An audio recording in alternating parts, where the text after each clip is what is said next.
Fala pessoal, boa noite. Boa noite para todo mundo. Tudo bem? Tudo jóia? Vocês estão me vendo? Estão me ouvindo? Todo mundo em casa, tudo legal? Nossa, gosto assim, ó.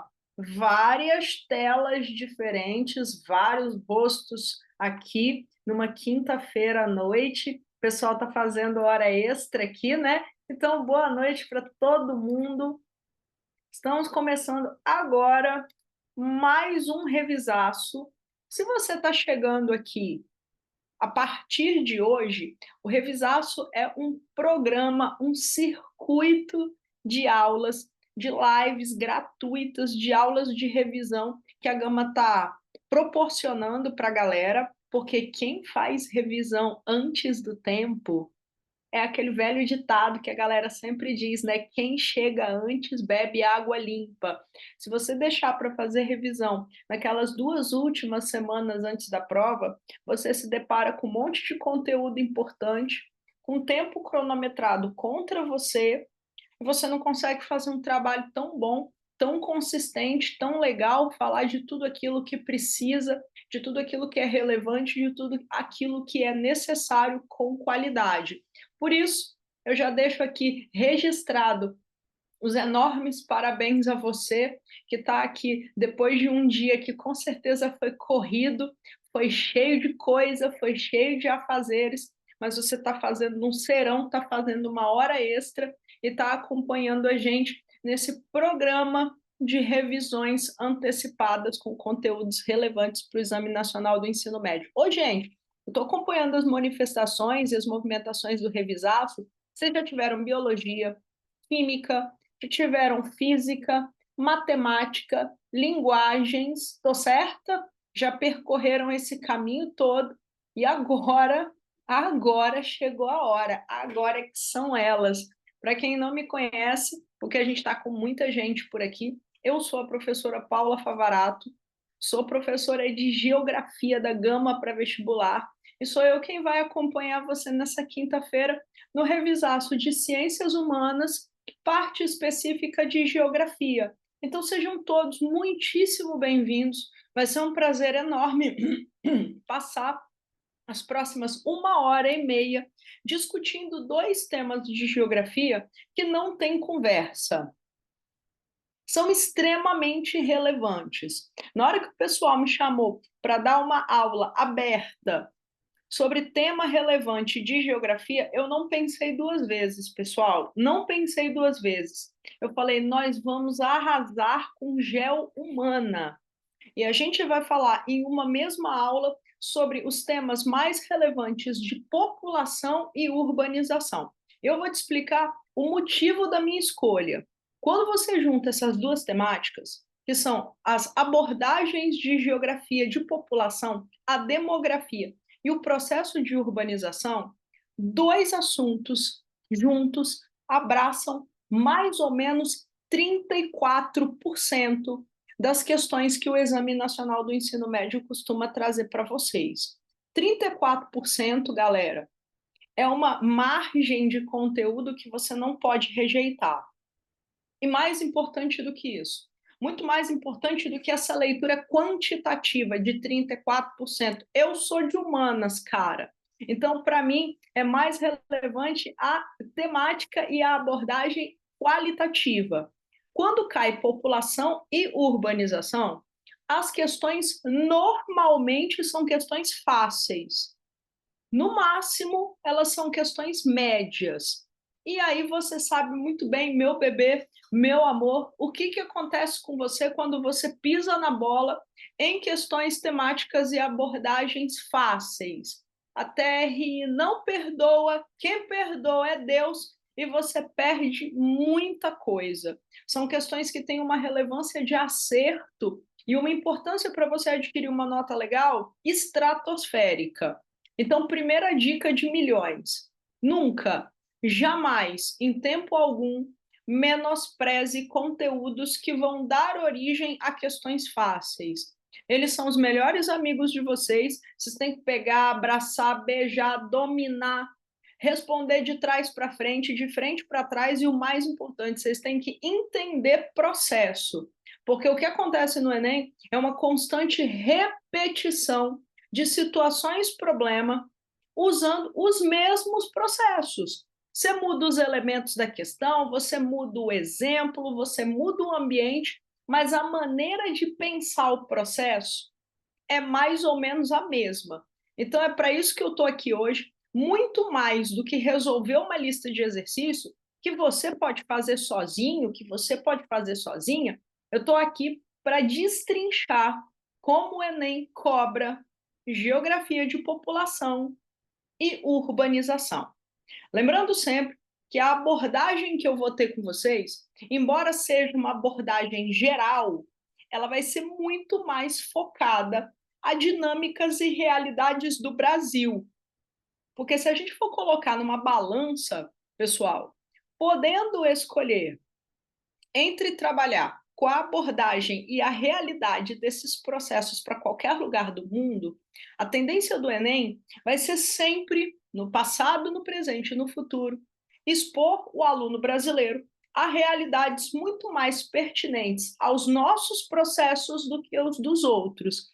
Então, regra e dica valiosa para você nessa sua reta final de estudos: absolutamente tudo que você estiver estudando em termos de geografia, seu foco e sua atenção maior tem que ser para a abordagem em território brasileiro. Quem conhece os próprios processos, sai na frente, e o mais importante, se você conhece o seu processo, você vai ter muito mais facilidade para destrinchar, resolver e acertar uma questão que diga respeito aos processos dos outros.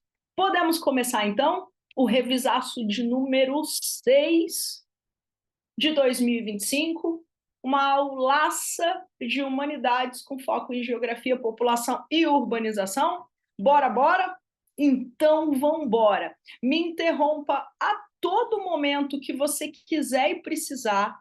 Me chama no chat, liga seu microfone, tira suas dúvidas, faça suas anotações. Não encerre esse precioso encontro levando dúvida para casa. Eu estou aqui para bater um papo maroto com você, para ter aí um caminho aberto para o seu sucesso na prova, que já já vem aí.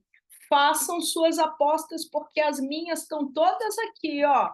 Estou com todas as fichas na mão. O que eu sei, ô Rafa, é uma coisa: do pouco que sei, do quase nada que conheço, dos 26 anos que eu me relaciono intimamente com o Exame Nacional do Ensino Médio, o Exame Nacional do Ensino Médio é o meu relacionamento mais antigo, mais persistente. Hoje eu estou te entregando ouro, prata e bronze. Eu estou te dando pódio triplo nessa aula. E mais do que acertos, eu vou te garantir a chave na mão para um monte de notaça em ciências humanas nesse ano. Eu ouvi um amém, eu escutei um amém, eu li vários améns aqui para isso que eu acabei de profetizar. Eu gosto, é assim, chuva de bênção para você chegando nessa quinta-feira de noite. Então, pessoal, se liguem só. Estou colocando para vocês o material que todo mundo já tem na mão, joia, joia. São 10 questões, e em cima dessas 10 questões eu vou fazer miséria. Eu vou virar, revirar e converter o conteúdo de 10 questões em temas de altíssima relevância que você precisa e vai dominar para arrebentar na tua prova desse ano, tá? Perguntem o tempo que vocês quiserem, e mais importante do que isso, para deixar essa aula dinâmica, do jeito que a gente gosta e do jeito que a gente é acostumado a trabalhar, participe comigo nesse chat. Aí você vai ver que você vai piscar, essa 1h30 vai passar. Joia, joia? Então aqui, ó, pessoal, questão de número 1. A mudança do clima nas cidades brasileiras é um desafio de adaptação e, principalmente, ó, tô marcando aqui, adaptação e equidade. O que significa isso? significa que mudanças climáticas não são uma questão. Ai, será que vai mudar? Será que as consequências desses eventos climáticos extremos vão bater na porta das populações? Elas vão. Nós temos que nos preparar, e o mais importante de tudo, estados, governos precisam oferecer a mesma capacidade de sobrevivência a públicos de classe socioeconômica diferente. As mudanças climáticas vão afetar todo mundo, mas eu preciso garantir que a pessoa que mora em um bairro gentrificado, a pessoa que mora num bairro bem estruturado, centralizado, ela sobreviva do mesmo jeito que vai sobreviver uma pessoa que mora numa favela, numa beira de rio ou numa área periférica. A equidade significa a garantia do direito de sobrevivência a todos os grupos de população. A gente sabe que isso não existe, que isso não funciona.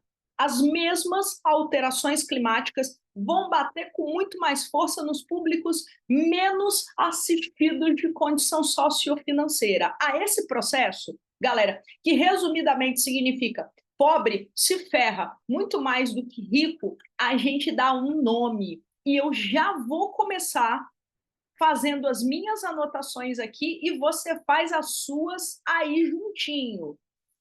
Isso se chama racismo ambiental ou injustiça climática. Beleza? O que significa dizer que quem mora em encosta de morro, infelizmente, vai ter uma tendência maior a perder bens e perder a vida do que aquela pessoa que mora em um bairro mais bem infraestruturado.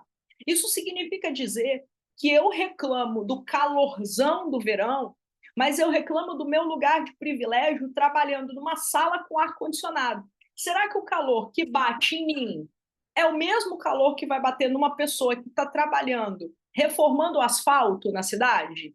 Que está trabalhando como ambulante? Óbvio que não. Condições socioeconômicas diferentes significam impactos também diferentes de mudanças climáticas. E a gente precisa trabalhar o máximo possível para que esses impactos sejam minimizados. Por isso, equidade. Aí a gente continua. Inundações, alagamentos e ondas de calor são cada vez mais frequentes e intensas. Cidades precisam se adaptar com urgência, a começar pelas áreas e populações mais vulneráveis, que têm mais necessidade. Implementar soluções baseadas na natureza de forma sistêmica para contribuir para a redução do desastre relacionado às mudanças do clima e ainda gerar múltiplos benefícios para a economia, para o ambiente e para as pessoas. Texto massa. Aí a gente vem te perguntando o seguinte, se liga só. Qual medida atenua, ou seja, diminui, atenuar é sinônimo de diminuir, de minimizar, de suavizar problemas abordados no texto? O que você responde aqui para mim? Fala para mim qual é a resposta que você não vai deixar de dar, o que você vai marcar na primeira questão para já levar um gabarito para casa. Conta para mim aqui no chat o que você marcou. Você marcou letra C, então você arrasou. Mas o que eu quero fazer aqui? Eu quero descartar e eu quero aplicar erros nas outras alternativas. Se liga o que veio aqui na letra A. Olha só. Na letra A, a gente está falando de criação de faixa sinalizadora. Faixa sinalizadora ajuda em quê? Isso seria uma resposta certa para qual tipo de questão? Faixas sinalizadoras, que eu vou até marcar de outra cor aqui, ó, seriam uma solução para evitar problema de trânsito, para melhorar a mobilidade na cidade, para garantir acesso seguro a pedestre. Letra C. Letra B, desculpa, incineração de resíduo sólido. Incinerar é queimar. Ô, gente, primeiro ponto, puxa uma setinha e anota do lado da sua questão. Queimar lixo é proibido pelo Estatuto da Cidade. Você juntou um monte de folha, você juntou um monte de trem, você quer se livrar disso tacando fogo, se teu vizinho te denunciar, você está preso. Resíduos sólidos têm que ser descartados, prioritariamente separados para reciclagem e recolhidos pelo sistema de saneamento básico, que engloba água encanada, rede de esgoto e coleta de lixo.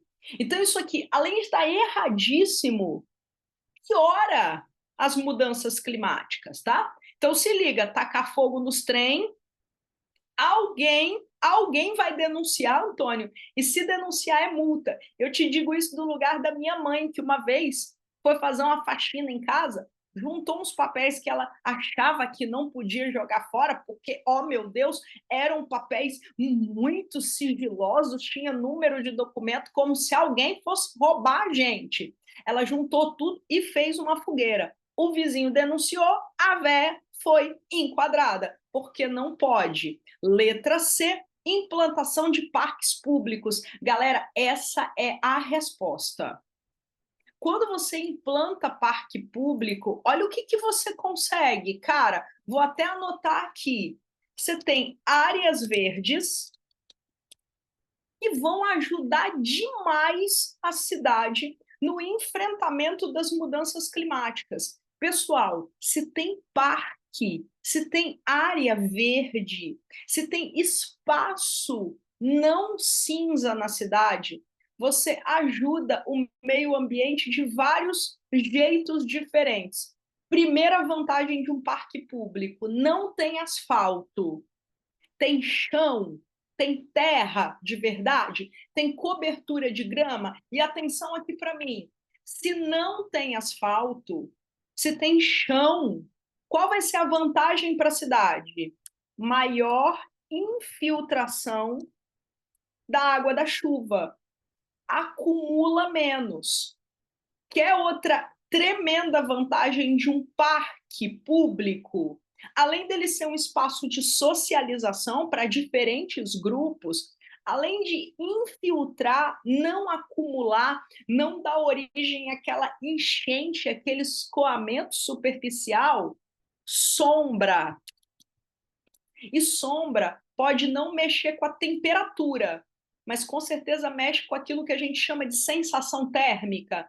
Você estaciona seu carro num lugar descoberto, entra nele para você ver. Você tosta. Na hora que você senta no banco, você escuta. Tss, é sua raba esquentando.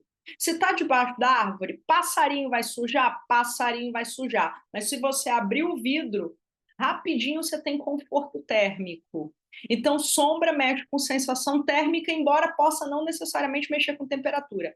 E, por último, uma última coisa sensacional, importantíssima: se tem parque, tem árvore. Se tem árvore, tem captação de carbono.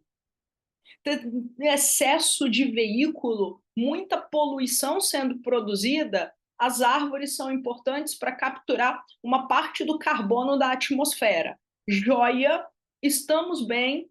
Letra C certa. Qual é o erro da D? Pessoal, se liga. Verticalizar. O que é verticalizar? Verticalizar é construir prédio. Pensa num veneno para a temperatura da cidade. Por que que o prédio é detonante do conforto térmico? Aonde que um prédio vai me ferrar inteira na cidade? Se eu construo casa, construção baixa, horizontal, o vento circula, correto? Agora pensa uma cidade toda verticalizada. A proximidade entre os prédios, eu tenho um prédio aqui, outro prédio aqui colado, porque tem que aproveitar o espaço. Esse tanto de prédio aqui vai funcionar como uma grande barreira, como um grande escudo que não vai permitir a passagem do vento. Sem vento, é aquela sensação infernal de abafamento. E por último, gente, olha a letra E, que não tem nada a ver com nada. Um total e completo caos. Se você constrói mais estacionamentos privados, primeiro, você já está admitindo que tem mais carro. Se tem carro, tem muita poluição. Se tem muita poluição, você tem piora do problema ambiental. Segundo, galera, se o estacionamento é privado, quem vai se beneficiar dele? A totalidade da população da cidade ou só um grupo específico, um recorte de grupo? Primeiro, é só o recorte de grupo que tem carro, e segundo, é o recorte de grupo que vai poder estacionar esse carro em um determinado ambiente. Então, a letra E é tão cheia de erro que ela é incabível para uma medida que atenua problemas abordados no texto. Joia? Beleza? Tranquilo aqui?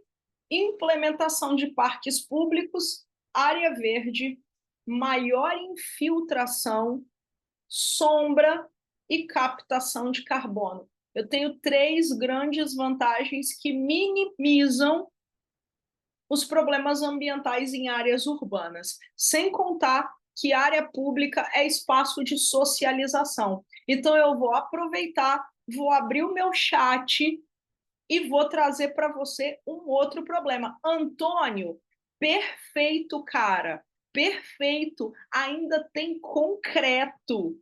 Concreto e asfalto, galera, são retentores térmicos. Encosta a mão num muro, num prédio, 8h30, 9 horas da noite. O sol já foi embora, mas o calorão tá ali acumulado. Arranca teu tênis 2 horas da tarde e dá um corridão no asfalto. Retentor de calor. Sabe uma questão incrível para esse ano, lindos? Asfalto em área pública. Toda vez que cai asfalto, 2 problemas ambientais vão ser trabalhados com você. O asfalto pode complicar a sua vida em 2 pontos diferentes. Primeiro problema, a gente colocou asfalto, galera, infiltra muito ou infiltra pouco? Alta ou baixa permeabilidade?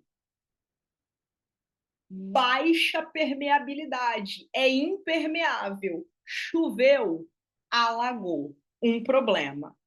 Segundo problema, esquenta muito, porque além do material, a cor do asfalto não ajuda. Asfalto predominantemente pretão, derivado de petróleo. A minha camisa preta reflete calor ou segura calor? Aprisiona. Pô, ela vai absorver. Bicho, a cor do asfalto realmente deixa o trem infernal. Por quê? Eu vou até anotar aqui para você, porque eu amo essa possibilidade de fazer questão com a galera, porque dá para gente a chance de esclarecer uns termos que durante as aulas ficam corridos. Se liga aqui. O que é albedo? O conceito de albedo cai sempre. Albedo é índice de reflexão das superfícies. Albedo alto significa que a superfície reflete, tipo esse papel aqui, ó, a luz bate, reflete, significa que ele tem alto poder de reflexão, o albedo dele é lá em cima. Minha camisa preta, escura, tem albedo baixo. Então, ao invés de refletir a iluminação do sol, vai absorver. Então, albedo, que é índice de reflexão de superfícies, no asfalto é alto. Perdão, é baixo. Não reflete, absorve calor. A consequência vira uma bolha térmica. A esse problema a gente dá o nome de ilhas de calor. Certinho? Joinha. Pergunta sobre isso? Isso tem ligação com o caminho mais recente para VIX e Rio de Janeiro sem mais claro? Dani, uma proposta de intervenção seria, nunca você vai arrancar o asfalto na cidade. Você concorda comigo que tirar o asfalto e colocar... Galera, vocês já viram aqueles bloquetes paralelepípedo? que tem muito em cidade de interior, o fato de ter os blocos, a água da chuva, ela vai entrar e ela vai escoar menos porque ela infiltra mais. Isso é muito legal. O paralelepípedo é mais claro. Só que, pensa, Maria, é exatamente isso. Como é que você vai me dar uma proposta de intervenção de colocar paralelepípedo em tudo? Primeiro, a obra vai durar uma vida. A estrada, a cidade vai parar para você trocar tudo? Não, não vai. Segundo, para a cidade, vai trazer um problema da menor velocidade média de deslocamento de carro. Agora, se liga só nisso, Dani. Olha só o que você perguntou aqui no chat para gente, a dúvida que você levantou para gente aqui. Rapidinho. Olha só o que você colocou. Isso tem ligação com o caminho mais recente de Vitória e Rio de Janeiro? Quando o asfalto é recapeado, você vai construir uma pista ou você vai duplicar. Se você usar o asfalto mais claro, você vai conseguir que a pista dure mais tempo, porque vai absorver menos calor, tá? E ela exija uma manutenção menor, além dela não ser tão retentora térmica, porque uma parte vai ser refletido. Sabe, Dani, qual é o único problema desse asfalto mais claro? Ele é mais caro. Então, para os estados, municípios, governos toparem trocar o asfalto escuro, que é mais barato, por um asfalto que é menos retentor térmico, eles vão ter que desembolsar uma grana violenta, mas é uma proposta de intervenção, tá? Porque o índice de reflexão vai fazer com que essa superfície ganhe menos calor.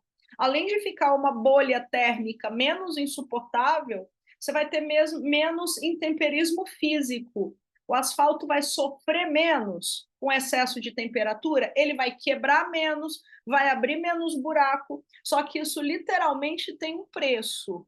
Joíssima, beleza, ou seja, lugares mais ricos vão implementar esse tipo de medida muito mais que lugares mais pobres. Gente, eu posso dar a primeira questão por encerrada? Porque, na real, eu falei tudo que eu me lembro sobre injustiça climática e sobre como as cidades podem, devem se adaptar um pouco mais a esses eventos extremos. Se você tiver alguma pergunta, é só jogar aqui para mim e a qualquer tempo também. Se você lembrar daqui a pouco, eu tiver na questão de número 3, na questão de número 8, a gente volta.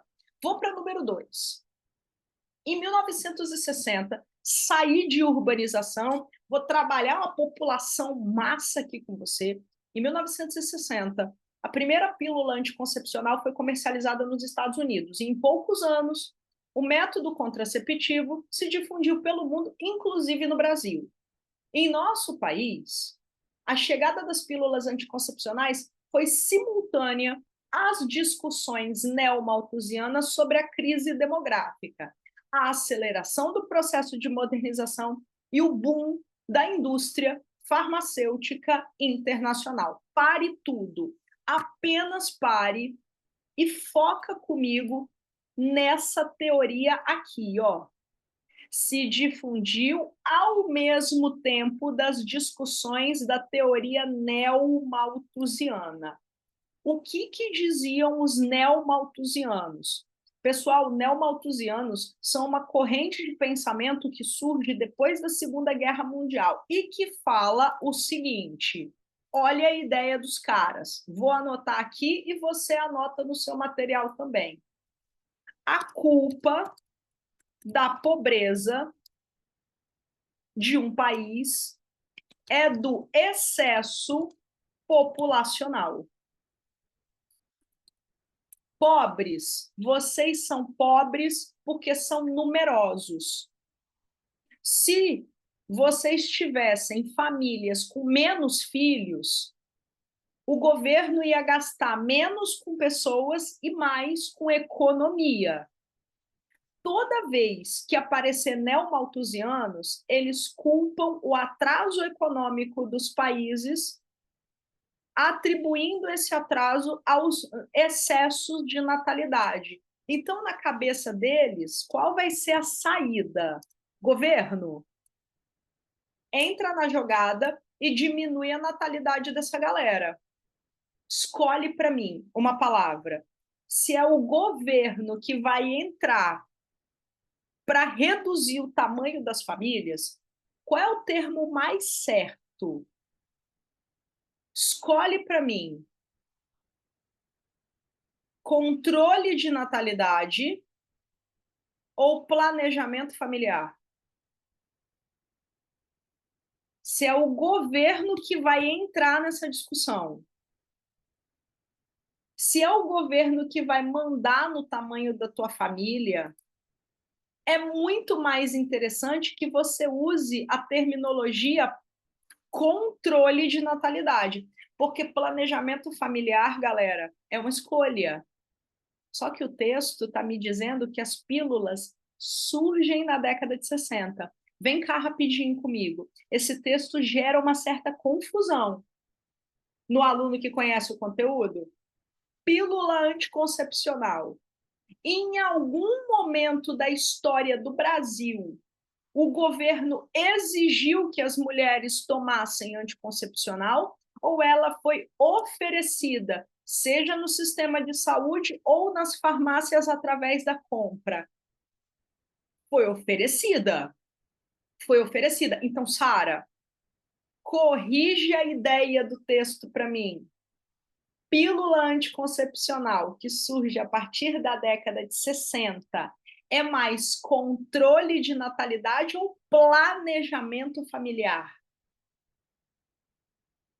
Entende a ideia da pílula anticoncepcional, planejamento. Me dá um exemplo de política pública de controle de natalidade que tenha acontecido pelo mundo. Me fala um exemplo de alguma coisa que você se lembre que você já tenha ouvido falar, a China e a política do filho único. Um filho pode, dois, talvez só se você pagar por ele, três, nem pensar. Gente, vocês estão entendendo a diferença do peso das falas controle de natalidade e planejamento familiar? Pílula anticoncepcional e política do filho único têm o mesmo objetivo, controlar o tamanho de uma família. Só que a condução é diferente. Aí a gente vem para a questão. Qual foi o efeito social resultante, ou seja, pelo amor de Deus, a questão não quer causa, ela quer efeito social resultante do avanço tecnológico mencionado no texto. Letra A. Afastamento da autoridade médica na regulação da fecundidade. Gente, afastamento de autoridade médica em qualquer questão de saúde sempre vai estar errado? Sempre vai estar errado? Letra B. Superação do discurso da maioridade, da moralidade, perdão, pela ação da mídia estatal. Cara, eu não entendi lé com cré dessa letra B.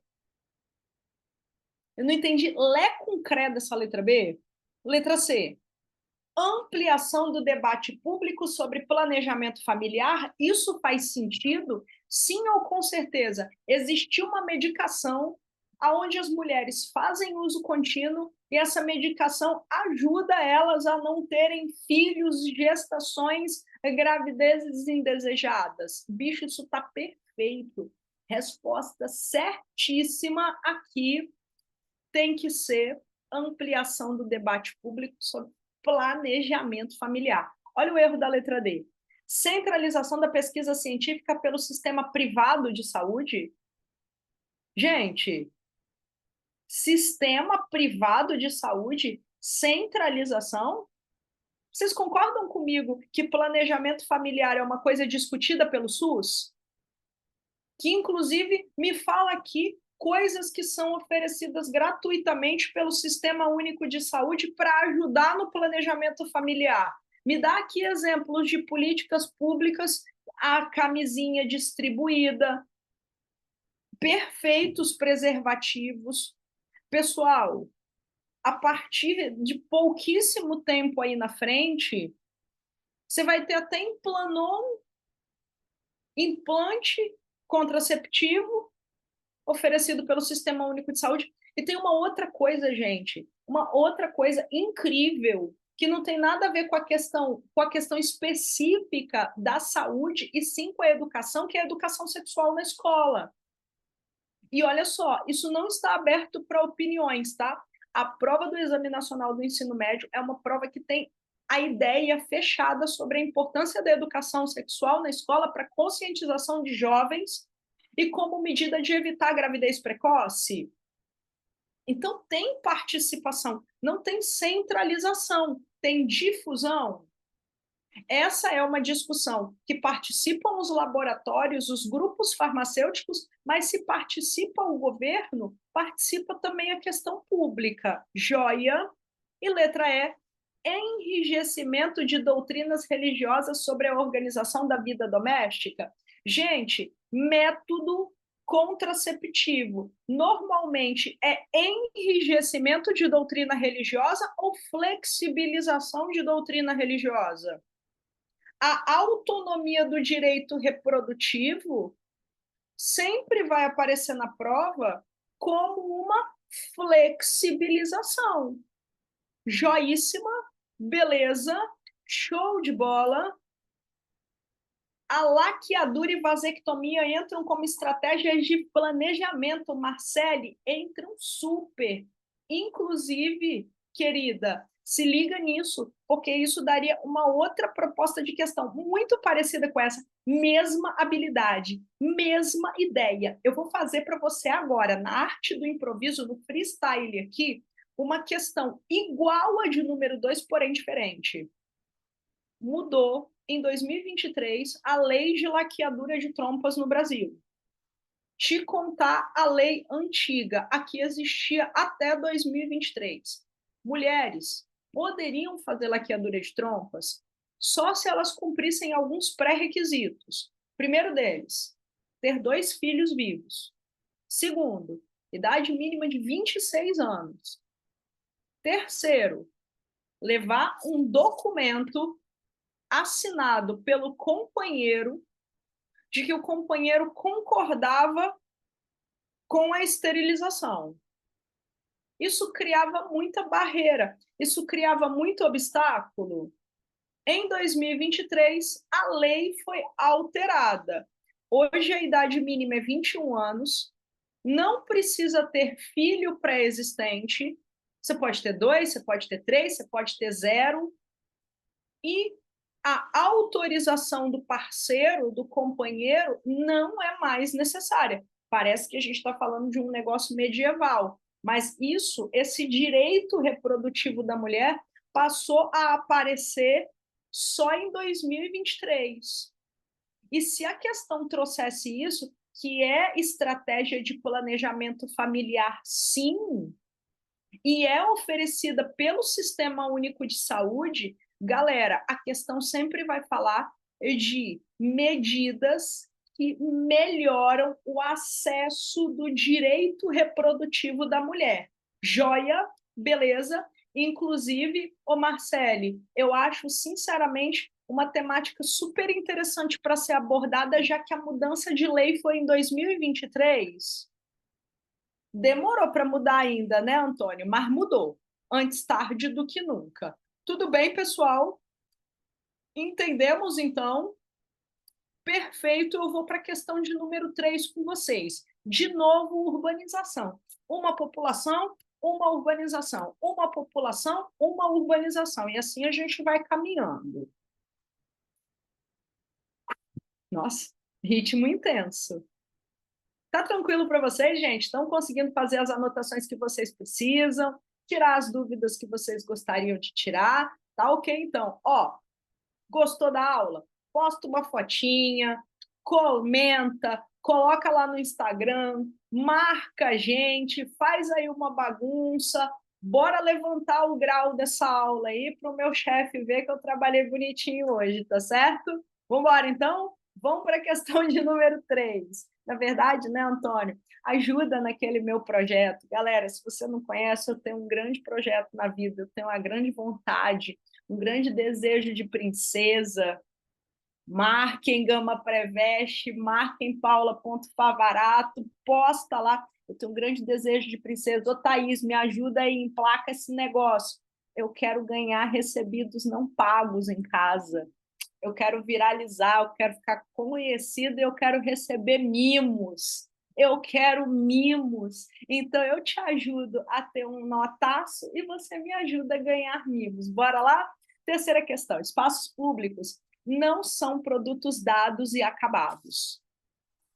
É uma instituição que, uma vez estabelecida, traria a paz da consensualidade da perfeita igualdade. São os lugares em que os problemas aparecem e se transformam em debates, em diálogo e em possibilidade de ajuste e de compromisso. Por isso, não anulam os conflitos. Ao contrário, os espaços públicos são canais de comunicação e visibilidade de oposições. Por uma ideia muito simples, gente. A cidade é um capeteiro porque ela é ocupada por públicos diferentes. E esses públicos têm diferentes interesses. E é natural que esses públicos tenham diferentes interesses. Por exemplo, uma pessoa que mora na beira da praia, que tem grana para comprar um apartamento de cobertura na frente do mar, ela quer morar nesse último andar aqui, ó, tá vendo?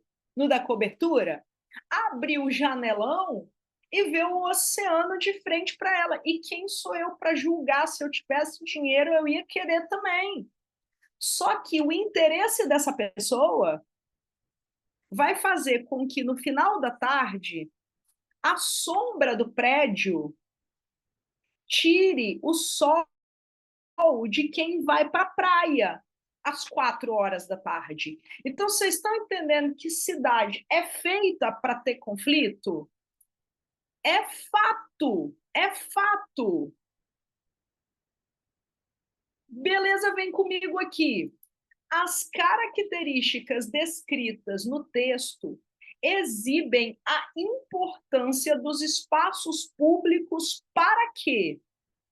Letra A, para a prática do lazer, para a vigilância da sociedade, para a erradicação da violência, para a construção da democracia ou para a diversificação do trabalho, com base no texto em que dizem para você que cidade vai dar briga, vai dar conflito, mas que mais do que não ter conflito, tem que ser um canal de comunicação e visibilidade para as oposições. Gente, se tem diferentes públicos, e esses públicos precisam ser ouvidos, construção de democracia, joia, sem dúvida nenhuma, todo mundo. Claro, Rafa, pode deixar que eu vou mandar aqui no grupo e alguém vai encaminhar para você. Não se preocupe com isso, tá? Todas as questões têm a parte comentada e eu vou disponibilizar no fim dessa aula. Joia, beijo para você, bom descanso. Aqui, gente, tem uma construção de democracia. Isso é um negócio que a galera de sociologia usa muito. Por acaso, essa questão é de urbanização. Mas eu poderia fazer uma questão de sociologia dizendo que, na prática da política, a democracia não significa que todo mundo tem que concordar. Inclusive, as oposições são muito bem-vindas para o jogo democrático, mas elas precisam ser respeitadas, elas não precisam ser impostas, elas não podem e não devem ser impostas. Então, eu tenho aqui uma ideia de democracia perfeitamente estabelecida na letra D. Bora para a questão de número 4, vou meter uma migração aqui. Eu amo essa questão do Enem. Eu amo a ideia desse texto da questão de número 4. Vapores cruzaram os mares, transportando pessoas, mercadorias e ideias. E ainda carregavam a mala postal repleta de mensagens.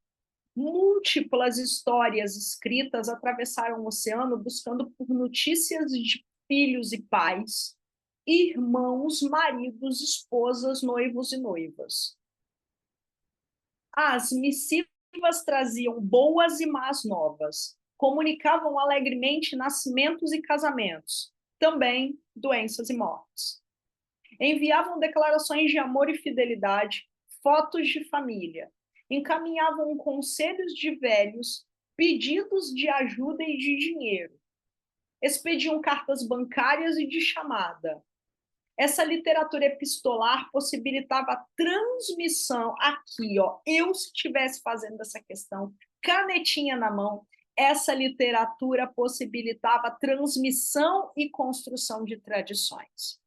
Os deslocamentos tornaram-se um dos mais potentes produtores de quê? Ó, produtores da escritura ao longo da história. Conforme o texto, as correspondências trocadas entre imigrantes no Brasil com seus países de procedência, ou seja, os lugares de onde eles vieram, constituíam um dispositivo tecnológico que possibilitava, que permitia o quê? Letra A. Disputa ideológica entre comunidade estrangeira e nativa. Gente, do jeito que o texto está colocando, a escrita é um elo ou é um ponto de atrito? Não é uma maneira de conectar lugar de chegada e lugar de partida? Perfeito, não vou marcar a letra A nunca. Letra B de bola. Circularidade cultural entre a sociedade de partida e a sociedade de acolhimento? Impecável, impecável, porque olha o tanto de coisa que é compartilhada, embora a gente esteja separada por um oceano. Resposta certa, letra B de bola. Eu quero que você faça uma coisa comigo. O texto fala que os vapores, que são os barcos, transportavam cartas, malas postais, mensagens. Troca o vapor, o barco a vapor, que era uma coisa século XIX, começo do século XX, troca o vapor por uma coisa século XXI. O que está substituindo os vapores para continuar gerando circularidade cultural entre sociedade de partido e sociedade de chegada nos dias atuais? A internet, a telefonia móvel, mas principalmente a rapidez de informação da internet. Porque, olha, galera, se a gente for parar para pensar no tempo que demorava para esse postal chegar pelo vapor, a notícia do casamento já podia ter virado divórcio. Eu gosto muito de contar essa história para o meu aluno para entender que, apesar da importância, existia um grande delay. Meu avô contava que eles recebiam notícias da família nossa que ficou na Itália na época da Segunda Guerra Mundial, porque migração de europeu para o Brasil, isso é muito importante. Migração de europeu para o Brasil, gente, sempre esteve vinculada a pessoas fugindo da guerra ou fugindo da fome. A imigração europeia no Brasil, ela não tem glamour. Ela foi, na verdade, formada por pessoas que estavam buscando sobrevivência. E meu avô sempre contava que eles liam as cartas: oi, estamos todos bem, graças a Deus, a guerra não chegou na nossa cidade, mas eles não sentiam que aquela notícia acalmava, porque a data de envio era de 3 meses antes da leitura da carta. E aí ele falava que a família se sentia meio sem saber se aquela notícia ainda era válida. Hoje você consegue transmissão de informação em tempo real. Tem tudo a ver com globalização. População, geografia humana, fluxo migratório sempre vai conectar com globalização. Karine, você sabe o que eu pagaria para ver como questão do Enem desse ano? A mesma Europa que mandou um monte de gente para o mundo inteiro e muitos para o Brasil, hoje está com políticas de controle de imigração muito fortes.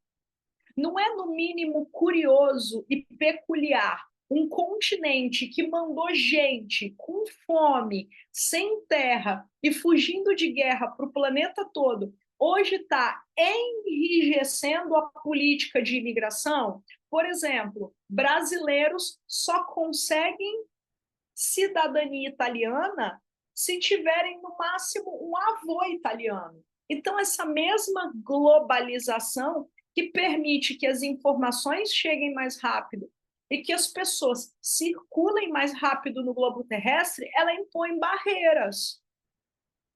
Cresce a política de imigração enrijecida tanto na Europa quanto em um país das Américas. Se eu não quiser falar da Europa, se eu quiser usar essa mesma ideia do enrijecimento, da porta fechada para o imigrante, e não quiser falar de Europa, eu posso falar de qual país que está cantando aí uma política de imigração fechada? Os Estados Unidos.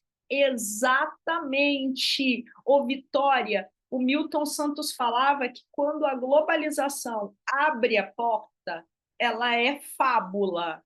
Ela é maravilhosa, incrível, sensacional. Quando ela fecha a porta para o imigrante, para o refugiado, ela é perversa, ok? Então, os fluxos migratórios são mais fáceis, mas as políticas públicas estão mais enrijecidas. Show de bola! Questão de número 5, delícia para você. Se liga aqui, gente.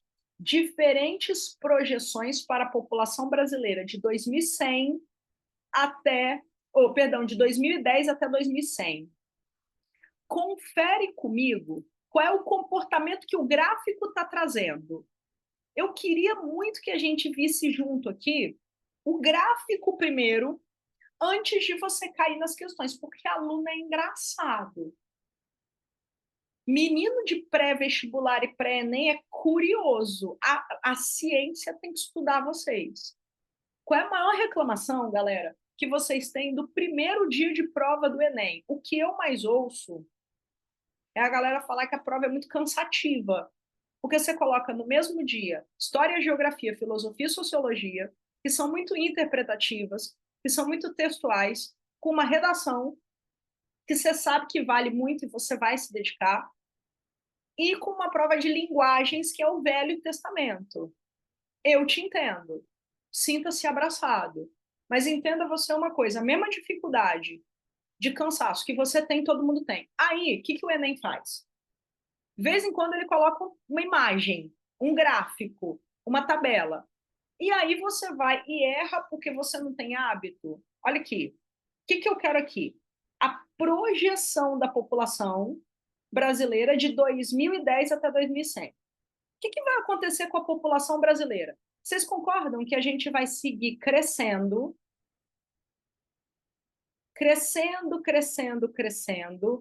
até mais ou menos 2045? Em 2045, a gente para de crescer. E de 2050 para frente, a tendência é a população brasileira fazer o quê? Diminuir. Diminuir, diminuir, diminuir, diminuir, diminuir. Aqui, gente, exatamente nesse ponto aqui, 2045 para 2050. O que vai acontecer para a população brasileira parar de crescer? Me explica como que uma população para de crescer. Para te explicar como ela para de crescer, eu preciso te explicar o que faz ela aumentar. Assim eu vou te explicar, ó. Crescimento vegetativo positivo significa que você tem taxa de natalidade maior do que taxa de mortalidade. Trocando em miúdos, galera, até 2045 vai nascer mais gente do que morre no Brasil. Faz sentido para vocês? Que até 2045 a gente vai ter mais nascimentos do que óbitos? Após 2045, o jogo vira. Depois de 2045, você vai ter taxa de mortalidade maior do que taxa de natalidade. E aí, ao invés da sua população aumentar, ela vai diminuir. Joia, beleza, Deixa eu achar o chat aqui que está cheio de pergunta, ver se tem alguma coisa que eu precise te responder aqui. Ah, legal, vocês estão reclamando da prova, dor de cabeça começa a partir das 2 primeiras horas. Não entendi o azul e o laranja, apesar da legenda. Eu te explico, meu amor. A parte laranja do gráfico, eu vou até apagar aqui para ficar melhor para todo mundo ver. A parte laranja do gráfico é como a galera acha que vai ser na projeção do IBGE. O ponto de vista e a pesquisa do Instituto Brasileiro de Geografia e Estatística. O IBGE fala que a gente tem um crescimento inicialmente um pouco menor, e você está vendo aqui, lindo, que o IBGE calcula a gente só até 2060? A Organização das Nações Unidas fez um cálculo mais prolongado da projeção brasileira. Como a ONU tem mais dinheiro do que o IBGE, ele fez a pesquisa até 2100. Mas nos dois casos, tanto no caso do IBGE quanto no caso da ONU, você concorda que a gente vai parar de crescer a partir de 2045? São duas opiniões. E duas opiniões extremamente coincidentes. Perfeito? Então eu vou perguntar uma coisa que a questão não está perguntando.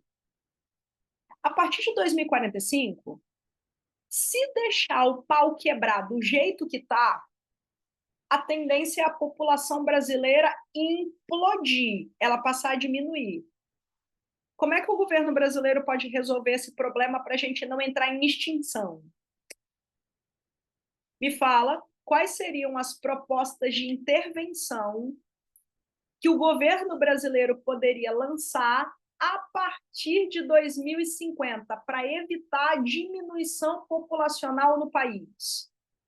Após 2050, eu vou sugerir duas coisas. Primeiro, incentivar natalidade.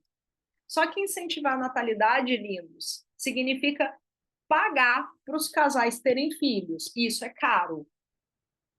Dificilmente isso dá certo. A outra saída é, invariavelmente, a abertura para imigrantes. Ok? Se não fizer essas duas coisas, lascou. Joia? Então a gente vem para a questão que fala o seguinte.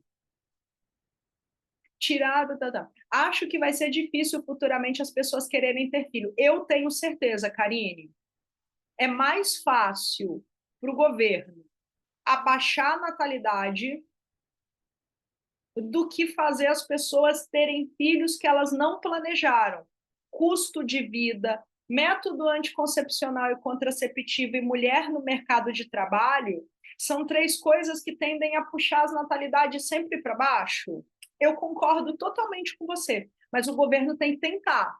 Porque se ele não tentar isso, Karine, se deixar rolar, tipo, deixa acontecer naturalmente, a tendência é a população implodir até que ela desaparece. Eu estou te mostrando um jeito possível de sumir. Essa realidade para você, gata, só vai chegar a partir de 2045. Meninos, atenção que isso é importante para mim. Quem já está começando a passar por esse problema hoje no planeta Terra? Coreia do Sul, Itália, Alemanha, Europa Ocidental, Japão. O Japão teve muito menos nascimentos do que óbitos. Gente, eu li a reportagem esses dias. Metade dos nascimentos em relação ao número de pessoas que morrem. E não morre porque a condição é ruim, não. Morre justamente porque a expectativa de vida é muito grande, a população acima de 80 anos é gigante. Chega uma hora que você não vai conseguir prolongar a vida da pessoa muito tempo mais. Então, tem país que já está passando por isso. Apesar da dificuldade, a política pública tem que trabalhar nesse sentido, então vem comigo. Na número 5, a gente pergunta para você o seguinte: a configuração da projeção demográfica apresentada é explicada pelo quê? Gente, tem êxodo, dá para ver êxodo rural aqui? Dá para ver êxodo rural aqui? Não dá para ver. E outra coisa, quando diminui o número de filhos, a sociedade é rural ou urbana? É predominantemente urbana. É predominantemente urbana, então já não tem mais êxodo rural acontecendo. O êxodo rural já rolou. A Rússia tem mais óbitos do que nascimentos também, só que num nível menor, tá? A natalidade da Rússia ainda é um pouquinho melhor do que da Europa Ocidental, mas já está ensaiando essa situação também, Maria. Letra B, gente, aumento da taxa de fecundidade. Fecundidade é número de filhos por mulher. O número de filhos por mulher no gráfico está aumentando ou está diminuindo?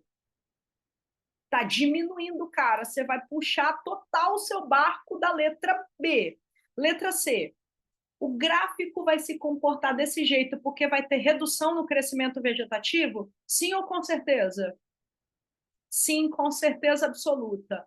O crescimento vai progressivamente diminuir. Você vai marcar a letra C, vai acenar e vai sorrir. Você vai dar um leve sorrisinho. Sabe aquele sorrisinho de canto de boca que você vai soltar durante a prova? E o povo vai pensar assim: ou tá doido ou sabe tudo. Qualquer uma das duas, as pessoas já vão olhar para você, já vai desestabilizar a concorrência, já está tudo certo. Joinha? Podemos ir para a próxima questão? Deixa eu ir com você para a questão de número 6 agora. A letra D, olho para você agora, Karine. Olha só, letra D, retrocesso no controle de natalidade. Se a natalidade está diminuindo, se as pessoas estão tendo menos filhos, o controle de natalidade foi bem sucedido ou ele retrocedeu? Ele foi bem sucedido, Karine. Então, não tem retrocesso no controle de natalidade. Se as pessoas estão tendo menos filhos, é porque o controle de natalidade foi eficaz. É porque ele começou a frase, olha o distrator, armadilha de Satanás, para você ficar confusa. Ele começou com retrocesso. Retrocesso é sinônimo de queda. O gráfico fala de uma queda, mas o retrocesso não é na natalidade. Ou melhor, o retrocesso não é no controle da natalidade, o retrocesso é no crescimento vegetativo. É para confundir, exatamente. A isso, senhoras e senhores, a gente dá o maldito nome de distrator. O distrator é a letra D.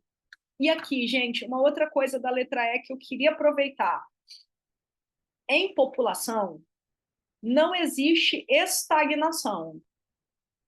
Estagnar significa que vai ficar assim para sempre. Estagnação seria se o gráfico se comportasse assim, ó.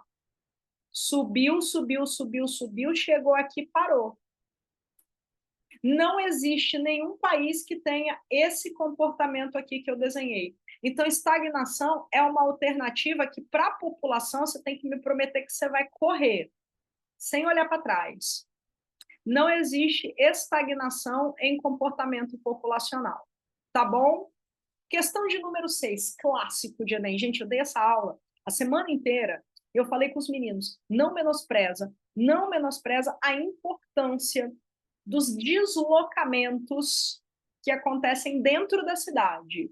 Por quê? Pelo simples fato de que as pessoas não conseguem a decência de morar nos mesmos lugares em que elas trabalham e estudam.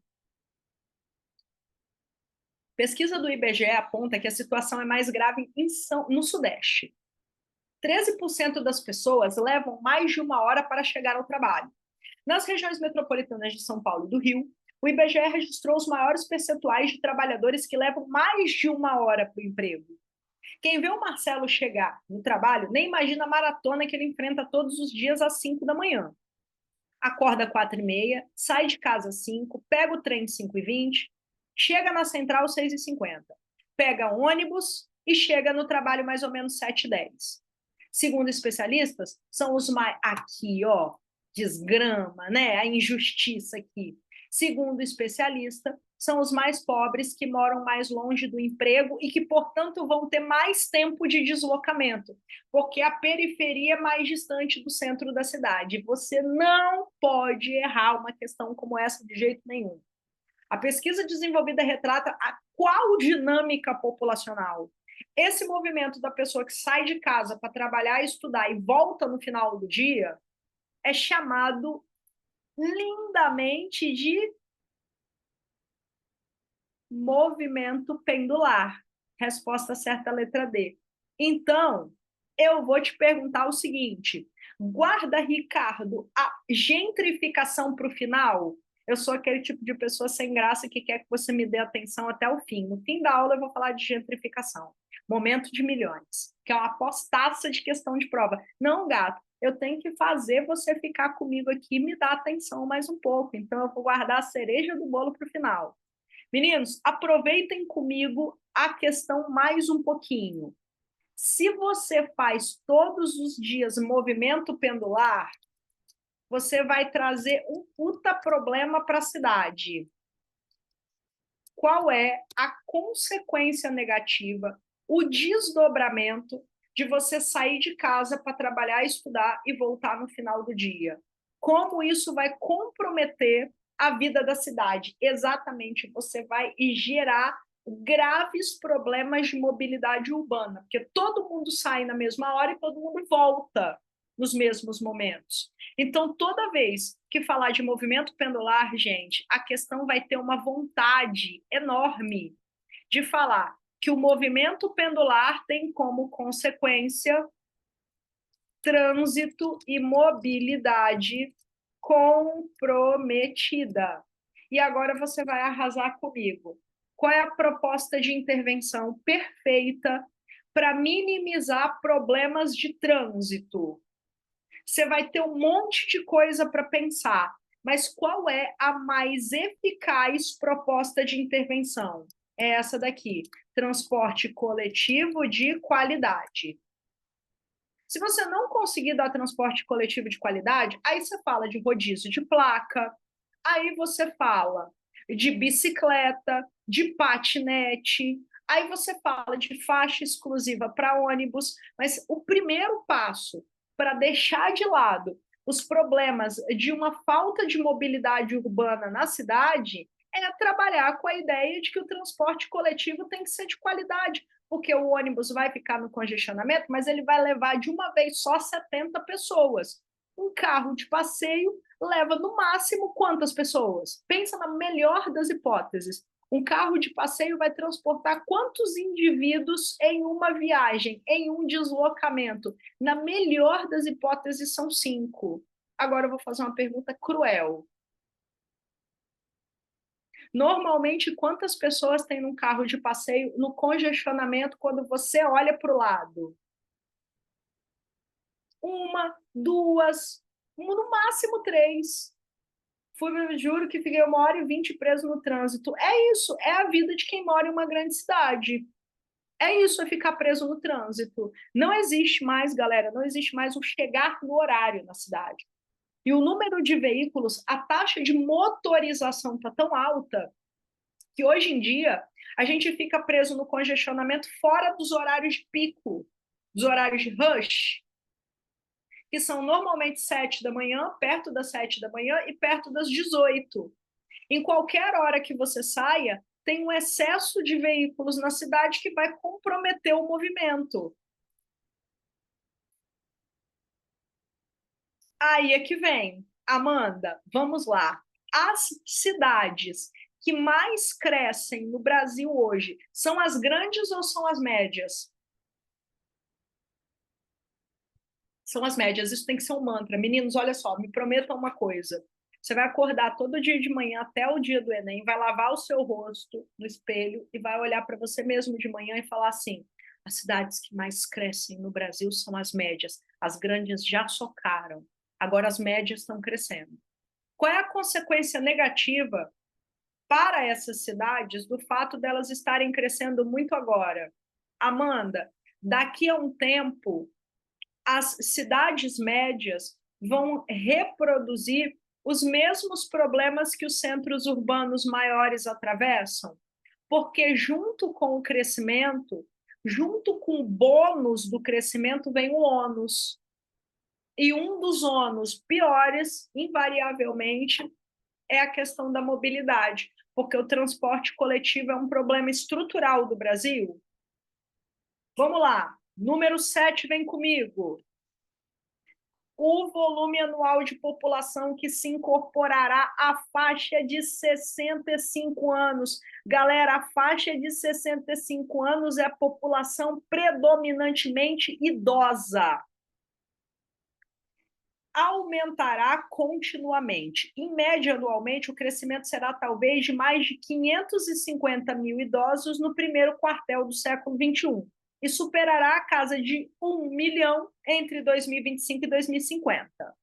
Ou seja, o brasileiro vive mais, porque, invariavelmente, a gente está experimentando algumas melhorias médico-sanitárias. A expectativa de vida do brasileiro hoje está ali em torno dos 75, 76 anos. A dinâmica demográfica descrita, que é envelhecimento de população, resultará no processo de expansão do quê? O que aumenta, gente? Aumenta o topo da pirâmide etária? Sim ou sim? Paula, lembra para mim pirâmide etária, porque eu não enfio na minha cabeça isso, e pelo amor de Deus, se vier pirâmide etária, pode vir com o desenho ou sem o desenho. Você precisa dominar. Então, vem comigo aqui que a gente vai arrasar. Quem está na base da pirâmide etária, na parte de baixo, população infantil, jovem, criança, quem tem entre 0 e 14 anos. Quem está no meio da pirâmide? Adultos, que têm entre 15 e 59 anos. E essa galera é a parte mais importante de uma pirâmide etária. Gente, por que o meio é só amor? Por que todo país sonha em ter meio de pirâmide? Porque essa galera é população economicamente ativa. É a galera que trabalha, é a galera que paga imposto, é a galera que arrecada. E quem está no topo, no ápice da pirâmide, é idoso, todo mundo que tem mais de 65 anos. Perdão, mais de 60 anos. Se o texto está falando que o volume anual de população incorporada à faixa de 65 mais vai crescer, a parte da pirâmide que está crescendo automaticamente vai ser a parte de cima. Eu vou melhorar essa questão para você e vou te fazer uma pergunta de milhões, que é a mais esperada para a prova desse ano. Façam suas apostas, eu já estou fazendo a minha. Se vai aumentar a população idosa no Brasil, quais são os gastos que o governo vai ter com esse acréscimo grande de percentual de pessoas com mais de 65 anos? A política pública brasileira vai precisar se reformular para pagar aposentadorias e vai ter muito mais gasto, Gui, com saúde. Saúde de idoso demanda mais recurso do que saúde de criança. Joia, envelhecer é a melhor das hipóteses, mas a gente não pode trabalhar o envelhecimento populacional como se fosse um problema do avô dos outros. A gente tem que trabalhar o envelhecimento populacional como um problema da gente, merecendo que a sociedade se reestruture e se prepare para ter uma parcela grande de pessoas acima de 65 anos. Joia? Questão de número 8. E vou apostar muito em envelhecimento populacional. Por quê, galera? Porque nos últimos anos a prova do Enem tem apostado muito em queda na natalidade. Sempre vem alguma coisa sobre isso. Então, como a gente acumulou questões de queda de natalidade, o mais óbvio é fazer uma apostinha alta em envelhecimento populacional. Perfeito? Estou jogando para o universo. Se vier, dê um sorriso e lembra da gente, tá?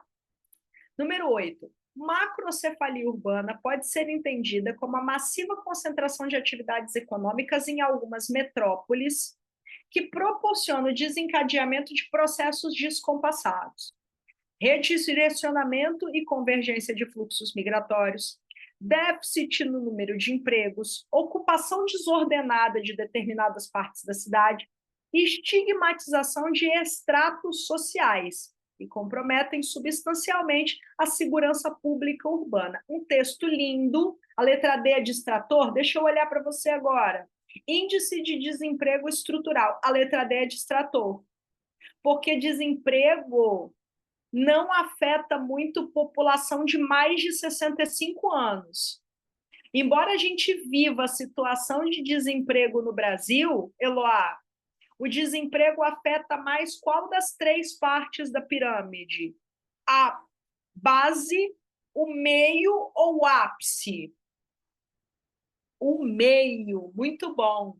Então, é uma preocupação, mas não é uma preocupação tão incorporada à parcela de mais de 65 anos.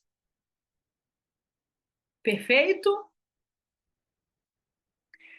Gente, o texto fala sobre uma cidade que cresce e entra em macrocefalia urbana. Macrocefalia urbana é o termo que a gente usa para cidade que tem problema, que você pode até escolher o que combina melhor com o seu signo. Uma cidade macrocefálica tem desemprego, tem problema de moradia e habitação, tem problema de segurança, não consegue oferecer água encanada, rede de esgoto e coleta de lixo para todo mundo.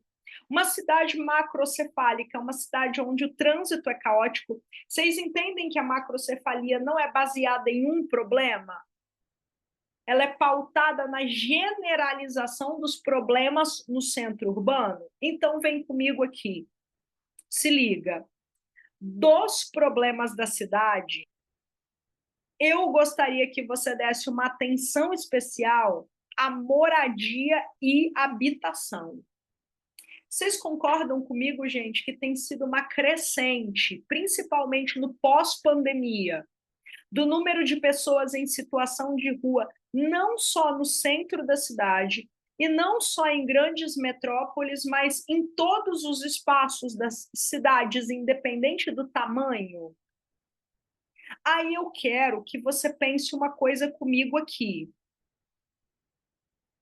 O problema da moradia e da habitação não é falta de casa. Na real, tem mais imóvel desocupado do que pessoas sem moradia. Eu não estou te perguntando isso, eu estou te contando, eu estou te explicando. Se não é falta de imóvel, como é que você explica o aumento da população em situação de rua? Se não é falta de imóvel, se não é falta de imóvel, significa aumento nos valores de moradia, incompatível com a renda da população. Existe um outro jeito de escrever aumento nos valores das moradias, que é o jeito que a prova vai escrever para você. Especulação imobiliária. Se fica caro, a pessoa não tem uma grana compatível para pagar o preço do aluguel, ela vai ficar desalojada. Mas eu não posso deixar você permitir a sua mente pensar que falta de moradia é problema de falta de imóvel, é de falta de acesso à compra ou de condição para pagar o aluguel. Tá joia? Beleza. Aí a gente vem perguntando o seguinte para vocês. O processo de concentração espacial apresentado foi estimulado por qual fator geográfico? Gente, o que pode ser o fator que gera uma cidade crescer rápido demais? Qual é a resposta certa da número 8? Qual é a resposta certa da oitava questão? O processo de concentração espacial é estimulado pelo êxodo da população do campo. É gente chegando e chegando e chegando e chegando, chegando e a cidade não dá conta. Luana, tô aqui. Pode falar, meu amor. Oi, Paula, tudo bem? Você consegue me Tudo escutar bem, direitinho? com certeza. Beleza, então, eu fazendo essa questão, eu fui direto na B, assim, como resposta, só que aí me deu uma pulga atrás da orelha nessa parte por fator geográfico. Eu fiquei assim, fator geográfico, aí eu pensei um pouco na A, Aí você pensou mas, na. E vou te sim, falar. Pensa num distrator bem feito. É a letra A. eu achei Porque também, se a cidade tiver um limite de espaço, se ela tiver um obstáculo natural para continuar crescendo, nem precisa chegar tanta gente para ficar estufado. Só que eu queria que você me dissesse o seguinte: no texto, em algum momento, está escrito que essa cidade tem obstáculo físico para o seu crescimento? não, Não tem. vai teria que Então, vir o que pelo ele fez? texto mesmo, né? Ele precisa do texto. O processo de concentração espacial apresentado, não é o processo de crescimento das cidades. Não é uma questão generalizada. Atenção, Ricardo, você aqui que marcou a letra A também. Esse lance da letra A pode acontecer em cidades que sejam, por exemplo, espremidas entre o mar e a montanha, em cidades num vale encaixado do morro. Nem precisa de muita gente para ficar socado. Só que é com base no que foi apresentado pelo texto. E o que está apresentado no texto é um processo natural de crescimento. E estufa porque chega gente demais. Galera, a letra A é um grande distrator. E normalmente vai acontecer exatamente isso que você, gatíssima, sugeriu para gente aqui. Você vai marcar a letra B e vai ler de novo. E quando você lê, você vai ficar com a pulga atrás da orelha. Está aqui para isso. Então, essa é uma questão com uma letra A de distrator muito forte, chamado por nós aqui de armadilha de Satanás. Beleza? Número 9. A participação social no planejamento e na gestão urbana ganhou impulso a partir do Estatuto da Cidade, criado pela Lei 10.257 de 2001, que estabeleceu condições para a elaboração de planos diretores participativos, instrumentos esses indutores da expansão urbana e do ordenamento territorial, que, a princípio, devem buscar interesses dos diversos segmentos da sociedade. No entanto, é notório o limite à representação dos interesses das camadas menos favorecidas no processo. Esse rumo deve ser corrigido e deve-se continuar buscando mecanismos de inclusão dos interesses de toda a sociedade. Qual medida, galera, interpretação total e dedução? Qual medida promove participação social? Letra A, redução de impostos municipais. Redução de imposto municipal, eu vou gostar. Você vai gostar, mas empresa também vai gostar. Eu quero um movimento social, não um movimento econômico. Privatização. Gente, se privatizar o espaço, ele fica mais caro. Os grupos menos favorecidos vão ser mais ouvidos ou vão ser mais excluídos? A letra B é totalmente errada. Ela é totalmente o contrário do que eu quero que você encontre. Adensamento de área de comércio deixa o espaço mais caro, deixa o espaço mais tumultuado, isso não vai agradar a todo mundo. Valorização de condomínio fechado é a mais errada de todas, porque se eu tiver valorização de condomínio fechado, as camadas menos favorecidas vão seguir silenciadas. Vocês concordam, gente, que a única coisa que dá voz dentre essas 5, para as camadas menos favorecidas, é associação de bairro, em que junta todo mundo, independente da sua classe social, você tem direito de falar, você tem direito de opinar, você tem direito de reclamar e você tem direito de votar. O instrumento mais democrático da cidade é a associação de bairro. O resto é excludente. Todas as alternativas vão priorizar um determinado grupo, menos a letra E. E para terminar eu falar da gentrificação com você, após 7 anos da ocupação de um terreno abandonado em Santo André, no ABC Paulista, os condomínios Novo Pinheirinho e Santo Dias foram inaugurados com presença de representantes do governo federal, estadual e municipal. Gente, mas olha só, o Estado foi lá, cortou a faixa, disse que o condomínio está inaugurado, mas no começo do texto, o Estado queria ceder essa área para as pessoas? Não, não queria ceder. Eu quero que você me diga qual parte do texto me dá certeza de que o governo não queria dar nada de boa vontade para ninguém. Ele foi obrigado, ele foi coagido. Qual parte do texto me diz que o governo não queria dar? Essa daqui, ó. Após 7 anos de ocupação. Ocupação na área rural ou na área urbana é feito pela população a contragosto do Estado. Ocupações são movimentos forçados. Fez sentido para vocês? Vocês concordam com isso? Não foi cedido, não foi dado, foi ocupado à força até que o governo falou, vamos ter que dar o direito para essa galera. A ocupação começou em 2012 e desde então o movimento vinha reivindicando o direito de usufruir do espaço para a construção de casas. A Constituição, no seu artigo 6º, garante que todo brasileiro tem direito à moradia. Então, o povo ocupou e falou assim, estou ocupando porque a Constituição está dizendo que eu posso fazer isso. O texto apresenta uma estratégia usada pelo movimento social para quê? Para quê? Me conta o que o movimento social queria.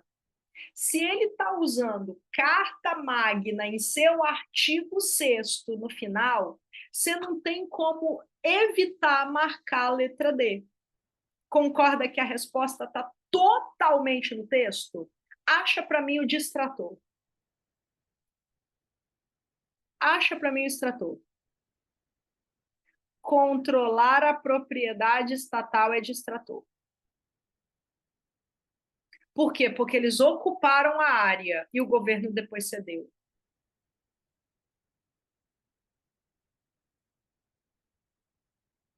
Tá? Bora lá. Ajustes finais e despedidas. Prestem atenção, me deem 2 minutinhos aqui antes de vocês saírem. Primeiro, eu quero falar 1 minuto sobre gentrificação. Atenção para cá, Richard, você pediu, Titia te oferece. O que é um espaço gentrificado? Que é a grande aposta que a gente tem para as provas desse ano. Gentrificação é um processo de aburguesamento da cidade, aonde você vai fazer, através do Estado ou da iniciativa privada, um monte de reforma para deixar a cidade mais bonita, tá? E assim, se ela fica com o espaço mais bonito, reformado, novinho, estiloso, na beca, o que acontece com o preço dos imóveis depois da gentrificação? Eles aumentam. Só que a prova não vai escrever assim para você. A prova escreve bem assim. A gentrificação é um processo que provoca especulação imobiliária. E se o preço subiu, a população de menor renda ela é convidada a participar desses espaços, ou ela tem uma expulsão velada desses espaços? Se fica mais caro, mais especulado, elas são expulsas. Mas, gente, não tem placa escrito proibido pobre. Só que o preço é tão caro que há uma troca de pertencimento. Por isso eu usei o termo expulsão velada. Você não está proibido, é só pagar que você vai frequentar. Mas como eu não posso pagar, eu vou caçar um outro lugar para poder morar. Cada vez mais longe, cada vez mais afastado, cada vez mais segregado. Joia. Revitalização de um lugar é diferente de gentrificar, porque revitalizações não necessariamente aumentam o preço, só resgatam patrimônio. Antônio, gentrificação é geografudo. Revitalização é sociologia, normalmente a questão vai falar de patrimônio material. Richard, te ajudei? Para terminar, gente, mostrar uma coisa para vocês aqui para encerrar. Acaba um, começa outro. Gostaria de já lançar a braba aqui, alerta de spoiler. Na próxima quinta-feira você vai encontrar com essa figura aqui. É hora de falar de evolução e na próxima quinta eu entrego você, meu bebê, para o mais puro suco do caos baiano. Acompanha nas redes sociais da Gama, que mais informações vem aí, mas eu tinha que ser portadora dessa notícia. É o puro suco da swingueira baiana que vem aí para você, menina jovem de Salvador, mas eu espero ter te ajudado e ter feito com que essa noite de quinta-feira possa ter sido bem bacana para você, porque vocês arrasaram. Caraca, que 1h30 que rendeu, tá? Um beijo grande, fiquem bem, tudo de bom para vocês e até uma próxima em breve. Até mais!